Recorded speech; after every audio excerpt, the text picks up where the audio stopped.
बहुएं यही ना समझें कि ये हमारे लिए ही बनाई गई है और हमारे नेगेटिव पॉइंट या फिर हमें ही समझाया गया है, औरों को नहीं। तो मैं एक बहुओं के लिए तो ये बनाई है, सास के लिए, और एक ही ऐसी वीडियो मैं उसके पति के लिए ही बनाऊंगी जिससे उनमें उसमें वीडियो में भी यही बताया जाएगा कि इन दोनों के भी क्या क्या भूमिका है जिससे कि गृह क्लेश कम हो सके। आप जरूर इन अगली आने वाली वीडियोस को भी प्लीज जरूर देखिए, और इन इसको देखने के बाद आप एक किसी भी नतीजे पर मत पहुंचिए जब तक वो वीडियो आप नहीं देखते हैं।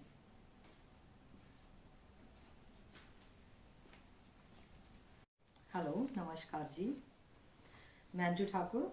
आज मैं एक बहुत ही मज़ेदार टॉपिक लेके आई हूँ आपके लिए कि बहू का अपने घर के प्रति क्या क्या फर्ज होना चाहिए और किस तरह से वो अपने घर के द्वारा आकर अपने घर के जो क्लेश हैं वो किस तरह से दूर कर सकते हैं। जो गृह क्लेश होते हैं घर में, जैसे लड़की की शादी होती है, उसके बाद वो घर में ससुराल में आती है, तो ससुराल में आने के बाद उनका ये होता है कि वहाँ जाते ही कई बार उनको यही समझाया जाता है अपने मायके की तरफ से कि हाँ भाई जाके वहाँ पर अपना वो करना है, यानी कि वहाँ पर सब किसी की फालतू बात नहीं सुननी है, या इस तरह से भी कई बार समझाया जाता है कि वहाँ जाके अपना ही हुक्म चलाना है।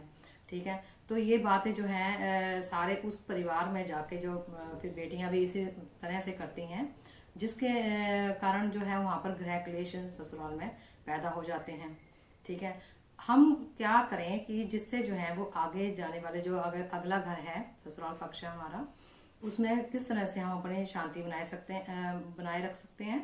और हमें ये भी देखना है कि हमारे जो अधिकार हैं उनका हनन भी ना हो और हम अपने अच्छी तरह से वहाँ पर रह भी सकें। कई बार होता है ऐसा कि हमारे जैसे हमारी शादी होती है तो हमारे माता पिता हमें समझाते हैं कि बेटा नहीं, किसी की बात फालतू नहीं सुननी है, किसी के आप पढ़े लिखे हो, आपने नौकरी करनी है, आप नौकर नहीं हो, किसी का काम नहीं करना, ये नहीं करना, वो नहीं करना। कई बातें समझाते हैं यानी कि उसके माता पिता। लेकिन ये बातें बिल्कुल ठीक भी नहीं है। ठीक है, अगर आप दूसरे घर जा रहे हो, उस घर को अगर आप अपना समझते हो, ठीक है, अगर अपना समझोगे, तो ऐसी बात नहीं है कि वहाँ पर आपको परेशानियाँ आएंगी। आपको कोई ऐसी परेशानियाँ नहीं आ सकती हैं। तो इसका ये आते हैं कि आप ये सोचो कि हम उस घर ससुराल में जा रहे हैं, जाते ही सब कुछ हमारे कंट्रोल में आ जाए, सब कुछ हमारे हाथों में आ जाए। ठीक है, पति हमारे कहना मानने लग जाए, जैसा हम कह रहे हैं वो वैसा ही करें। ठीक है, वो अपनी माँ की या अपने पिता की कोई बात ना सुने, अपने भाई बहनों के साथ ज़्यादा टाइम स्पेंड ना करे, सिर्फ मेरे साथ ही करे। तो ये बात कैसे हो सकती है, आप खुद ही सोचो। जो लड़का 27-28 साल तक अपने माता पिता के साथ, अपने बहन भाइयों के साथ रहा है, वो आपके आते ही एकदम तो नहीं बदल सकता ना, उसको थोड़ा टाइम दीजिए। ठीक है, और आप भी थोड़ा ये मत सोचिए कि ये सारे सारे यानी कि और कोई हैं या इनके साथ मुझे अच्छी तरह से नहीं रहना है। जैसे आप अपने माता पिता के साथ रहते थे, वहीं आप ये सोच सकते हो कि ये भी हमारे माता पिता ही हैं। ठीक है, धीरे धीरे करके सब जो आपकी प्रॉब्लम्स है वो खुद ही सॉल्व होती जाएंगी। ऐसा नहीं है कि वहाँ जाते ही आपने यानी सोचा हाँ भाई ये सारा कंट्रोल मेरे हाथ में आ जाए, जैसा मैं कहूँ वैसा ही हो।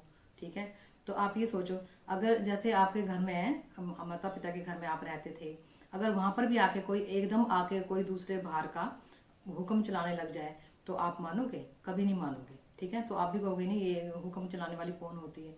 उसी तरह से जैसे आप लोग ससुराल में जाती हैं लड़कियां, तो उनको भी एकदम इतना वो नहीं होता है कि बाहर के आके आके हमारे पे हुक्म चला रही है या हमें वो कर रही है। उसको धीरे धीरे फ्रेंडली तौर से उनके साथ मिक्सअप हो। ठीक है, उसके बाद ही आप आगे का वो करो। ऐसी बात नहीं कि आपके अधिकार वहां पर छीन लिए जाएंगे, ऐसा कुछ नहीं होगा। अगर आप बड़े ईमानदारी के साथ अपने सारे रिश्ते निभाते हो, अपने जो आपकी नंद होती है उनको अपनी छोटी बहन की तरह अपने फ्रेंड एज ए फ्रेंड समझो। ठीक है, और जो आपका देवर है उसे अपना भाई समझो। और क्या नाम है, आप उनके साथ अपने जो अपने सास ससुर के साथ बातें नहीं शेयर कर सकती हो, वो आप उनके साथ शेयर कर सकते हो। आप ऐसी बॉन्डिंग बनाइए उनके साथ जिससे जो है वो आपके बारे में यानी कि ज़्यादा अच्छा सोचें और आपके साथ ज़्यादा मिक्सअप हों। जब हम आपस में बात ही नहीं करेंगे और उनको अपना ही नहीं समझेंगे, तो आप बताइए वो किस तरह से आपको अपना समझेंगे। ठीक है। सभी रिश्तों को बड़ी ईमानदारी से के साथ अब वो करिए, निभाइए। जैसे आपके सास हैं, ससुर हैं, उनके यानी कि उनकी आज्ञा का पालन किए। ये नहीं मैं कह रही कि उनके सारे बातों को मानो। अगर आप जॉब करते हो तो मुझे यानी कि इसमें कोई वो शक की बात नहीं है। अगर जॉब करते हो तो सारे काम तो आप नहीं कर पाओगे, ठीक है। तो आप इस तरह से पूछ सकते हो, मम्मी जी आप बताइए कि मुझे यानी कि ऑफिस में मैं इस टाइम से इस टाइम जाती हूँ, अगर आपने घर के थोड़े बहुत भी मैं काम करवा सकूँ तो आप बताइए मैं कौन कौन सा काम करूँ। उनसे पहले बात कीजिए कि हाँ आप बताइए कि मैं किस टाइम का खाना बनाऊँ, तो मैं अपने पूरी यानी कि वो कोशिश करूंगी कि मैं आपका जो बताया हुआ काम है वो पूरा कर सकूं, ठीक है। इस तरह से उनके दिल में भी आपके प्रति इज्जत बढ़ेगी कि देखो ये जॉब भी कर रही है, ठीक है, उसके बावजूद भी ये चाहती है कि अपने घर को अपने घर की तरह समझ रही है, या अपने मायके की तरह समझ रही है, जिससे कि हमसे पूछ भी रही है कि क्या काम करूं। क्योंकि कई लड़कियां होती है भी हम तो कमा रहे हैं, हम तो कोई काम, हमारे कोई वो ही नहीं है, हमारी कोई ड्यूटी नहीं बनती कि घर का भी थोड़ा सा काम करे, ठीक है। क्योंकि वो सास भी तो पूरे कई सालों से 27 28 29 साल जितने भी हो गए हैं उस सास को ब्याह के आई है, वो भी तो कर रही है ना, ठीक है ना। तो वो तो है नहीं वो नौकर बन गई है। तो लड़कियों को एक ये आजकल की लड़कियों को ये बहुत है कि हमने काम घर का कर दिया तो हम नौकर बन गए उनके, ये सोच, ये हमें सोच थोड़ी सी बदलनी है। क्योंकि हम अपने मायके में तो काम करते थे, क्या हम वहाँ पे नौकर थे? आपने तो कभी नहीं सोचा होगा कि हम नौकर हैं, भाई हमारा घर है हम तो करेंगे, हम तो अपना काम कर रहे हैं। तो यही बात आप आके ससुराल में क्यों नहीं सोच सकते कि ये भी हमारा घर है और ये भी हमें हमारे अपने काम है और हमें काम नहीं करने हैं, ठीक है। अगर आप इस तरह से सोचते हो तो ऐसा कोई नहीं है कि आपको फिर वो बुरी नज़र से देखेंगे या फिर आपकी हर बात काटेंगे, ऐसा कुछ नहीं है। वो आप उनसे बढ़ कर के भाग लो, उसकी किसी भी बात है, कोई प्रॉब्लम है तो आके हाँ मम्मी बताइए आप मुझे, मैं क्या कर सकती हूँ इसमें, ठीक है। आपको कोई परेशानी है, बीमार है, कई बार होता है कि सास बीमार हो गई है, ससुर बीमार हो गया है, बहुएं जो होती हैं उनसे पूछती भी नहीं है कि क्या हाल चाल है। आप क्या कोई आपने उसका इलाज तो करना नहीं है ना, कोई ज़्यादा केयर करने की भी जरूरत है, सिर्फ पूछना ही है जाके कि मम्मी जी क्या तबीयत आपकी, क्या परेशानी है आपको, मैं आपको डॉक्टर के पास ले जाऊँ। ये अगर आपने नी भी लेके जाना, दिल में नहीं है, ऊपर मन से बोल दो, उनको अच्छा लगेगा। और ये छोटी छोटी सी बातें होती हैं जो घर में अगर की जाती हैं तो जो बड़े बुजुर्ग हैं वो हमारे खुश रहते हैं हमसे, और जब वो खुश रहेंगे तो घर में अपने आप ही शांति बनी रहेगी, ठीक है।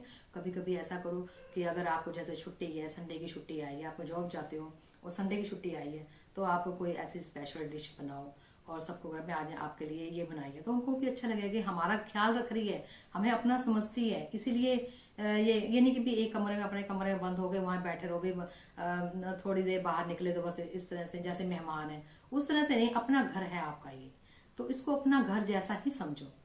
तो ये अगर आप इस तरह से करोगे और एक दूसरे के साथ प्रेम मोहब्बत से रहोगे तो ऐसी बात नहीं है, आपकी ज़्यादा सुनवाई होगी वहाँ पर। और कल को आपसे ही जो छोटे मोटे घर के जो मशवरे हैं या कोई प्लानिंग की जाती है वो आपसे जरूर पूछेंगे कि बताओ बहू रानी पे, यानी कि ये हम इस तरह से काम करें तो क्या फ़ायदा होगा हमें, ठीक है। अब बेटी आ रही है या बेटी जैसे ब्याही हुई होती है, कई घरों में बेटी पहले ब्याही होती है, ठीक है, आपकी शादी बाद में हुई, लड़का छोटा है, तो आप जाते हो वहाँ पे। तो जब लड़की आती है अपने मायके में, तो ये नहीं कि आपने मुंह फुला के बैठ जाना है कि हाँ भाई अब नंद आ गई, अब नंद का ये काम करना पड़ेगा, ये करना पड़ेगा, वो करना पड़ेगा, अब हमें ज़्यादा रोटी बनानी पड़ेगी या इसका भी हाल चाल पूछना पड़ेगा।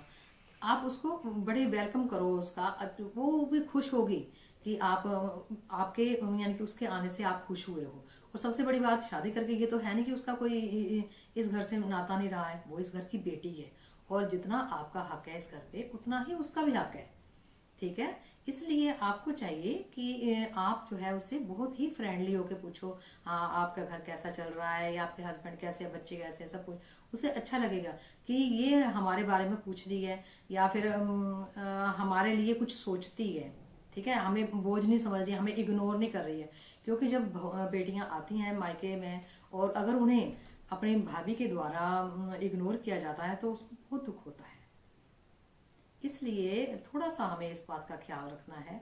अगर हम सभी की भावनाओं की कदर करेंगे तो ऐसी बात नहीं है कि आपकी भावना की कदर नहीं की जाएगी, आपको भी उतना ही प्यार मिलेगा।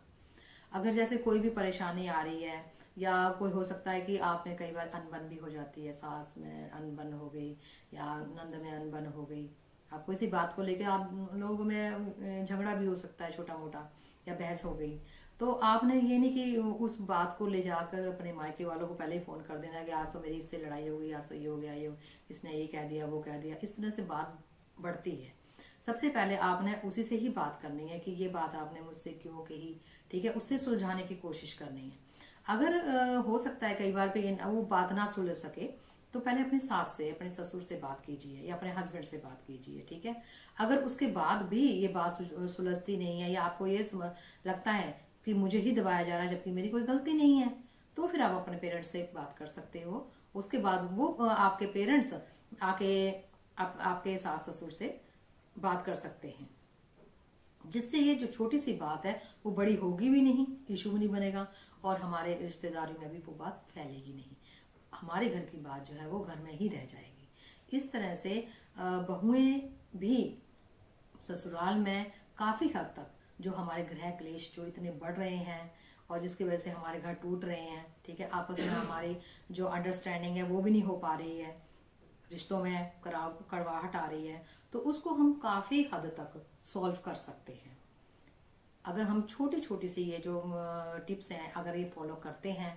तो एक जो लड़की आती है ससुराल में उसकी रेपुटेशन भी आगे बढ़ती है। हाँ भाई हमारी तो बहुत अच्छी है, वो जॉब में जाती है, उसके बावजूद भी घर का भी थोड़ा बहुत हमसे काम करवाती है, बहुत पोलाइट है, बहुत सबकी इज्जत करती है, ठीक है। तो ये बातें अच्छी लगती हैं कि हाँ भाई हमारे बारे में अच्छा कहा जा रहा है। ये तभी होंगी जब हम इसको थोड़ा सा अपने में थोड़ा सा संयम रखेंगे और उनको टाइम देंगे।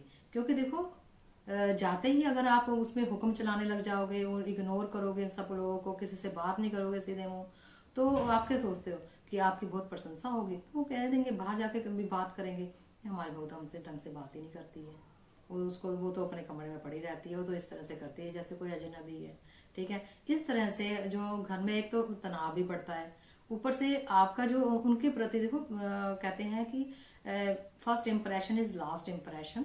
वो जैसे ही हम आते हैं, जैसे हमने उस घर के माहौल को देखकर अपना इम्प्रेशन बनाना है, उसी तरह से उनके दिलों में हम घर कर जाते हैं कि हाँ ये अच्छी है तो अच्छी ही है। अगर कोई गलती भी करते हैं तो वो हमें समझाएंगे और बड़े प्यार से समझाएंगे कि हाँ भाई आपकी ये गलती है, प्लीज़ इस तरह से मत कीजिए, ठीक है। अगर हम उनसे फ्रेंडली ही नहीं होंगे, अगर हम उनसे फ्रेंडली नहीं है, अगर नन से फ्रेंडली नहीं है, तो वो छोटी सी बात मेरे को भाभी ने तो ये कह दिया है, ठीक है, वो तो मैंने ये चीज़ ले ली तो उसका मुंह बन गया। अगर आप उनसे फ्रेंडली, अगर फिर आप फ्रेंडली में हंसी मजाक में कुछ कह भी दोगे तो उसे बुरा भी नहीं लगेगा। क्यों? क्योंकि वो एज ए फ्रेंड बन चुकी होगी आपकी, क्योंकि वो आपको भी कुछ कह रही है। और थोड़ा बहुत इग्नोर करना भी चाहिए लड़कियों को। ये नहीं कि छोटी छोटी बात ही अपने मायके में पहुंचा रही हैं, या छोटी छोटी बात ही हम आड़ोस पड़ोस से कर रहे हैं, तो वो बात बहुत गलत हो जाती है। क्योंकि जब हमें दूसरे पर्सन से पता चलता है कि आपके बारे में आपकी भाभी या फिर आपकी बहू ये कह रही थी, तो वो ज़्यादा दुख लगता है। अगर हम इन छोटी छोटी सी बातों को ध्यान पूर्वक रखेंगे और थोड़ा सा अपने ऊपर कंट्रोल रखेंगे, तो ऐसी बात नहीं है कि हमारी ससुराल में नहीं बनेगी, वो जरूर बनेगी। और आपकी ज़्यादा इज्जत होगी, क्योंकि सभी की आप लाडली बन सकती हो। क्योंकि लाडली बनोगी तो आपकी जो नहीं मानने वाली बातें हैं वो भी मानी जाएंगी। लेकिन अगर आप थोड़ा सा तो कोशिश करोगे तभी हो पाएगा। अदरवाइज जो है वो फिर वही बात होती है, जाते ही आप लोग अपना वो करोगे, नहीं मैंने तो ये करना है, मैं खाती नहीं हूँ, मैं तो ये करती हूँ, मैं तो वो करती हूँ, तो हमारे मायके में तो ये होता है वो होता है। भाई जो तुम्हारे मायके में होता था अब वो जरूर तो नहीं है ससुराल में भी वही होता है, ठीक है। आप अपने ससुराल में आए हो, आपने पूरी उम्र यहाँ व्यतीत करनी है।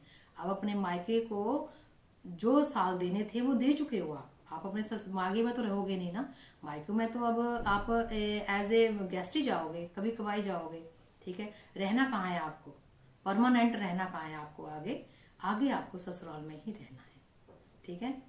इसलिए हमें इसका बहुत ज़्यादा ध्यान रखना है कि हमने वहाँ पर अपने ससुराल में किस तरह से बात करनी है, किस तरह से अपनी जो एक इमेज है उनके सामने हमने अपनी इमेज कैसे बनानी है। आशा करती हूँ आपको ये जानकारी अच्छी लगी होगी।